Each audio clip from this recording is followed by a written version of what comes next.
James Monroe's Message to Congress, the Monroe Doctrine, December 2nd, 1823. At the proposal of the Russian imperial government, made through the minister of the emperor residing here, a full power and instructions have been transmitted to the minister of the United States at St. Petersburg to arrange, by amicable negotiation, the respective rights and interests of the two nations on the northwest coast of this continent. A similar proposal had been made by His Imperial Majesty to the government of Great Britain, which has likewise been acceded to. The government of the United States has been desirous, by this friendly proceeding, of manifesting the great value which they have invariably attached to the friendship of the Emperor, and their solicitude to cultivate the best understanding with his government.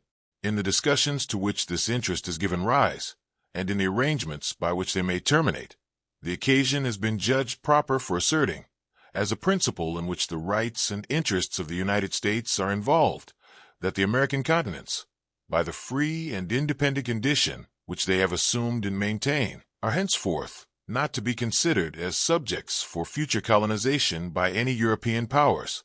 It was stated at the commencement of the last session that a great effort was then making in Spain and Portugal to improve the condition of the people of those countries, and that it appeared to be conducted with extraordinary moderation.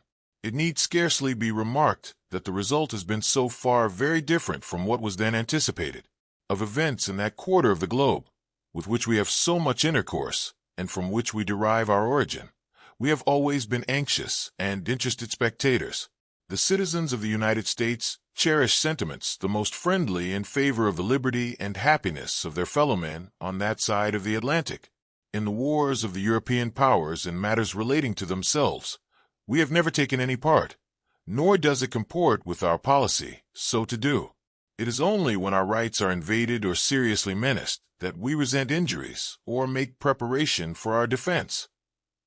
With the movements in this hemisphere we are of necessity more immediately connected, and by causes which must be obvious to all enlightened and impartial observers. The political system of the Allied powers is essentially different in this respect from that of America. This difference proceeds from that which exists in their respective governments, and to the defense of our own, which has been achieved by the loss of so much blood and treasure, and matured by the wisdom of their most enlightened citizens, and under which we have enjoyed unexampled felicity. This whole nation is devoted. We owe it, therefore, to candor and to the amicable relations existing between the United States and those powers, to declare that we should consider any attempt on their part to extend their system to any portion of this hemisphere as dangerous to our peace and safety. With the existing colonies or dependencies of any European power, we have not interfered and shall not interfere, but with the governments who have declared their independence and maintained it, and whose independence we have, on great consideration and on just principles, acknowledged, we could not view any interposition for the purpose of oppressing them, or controlling in any other manner their destiny, by any European power, in any other light than as the manifestation of an unfriendly disposition toward the United States.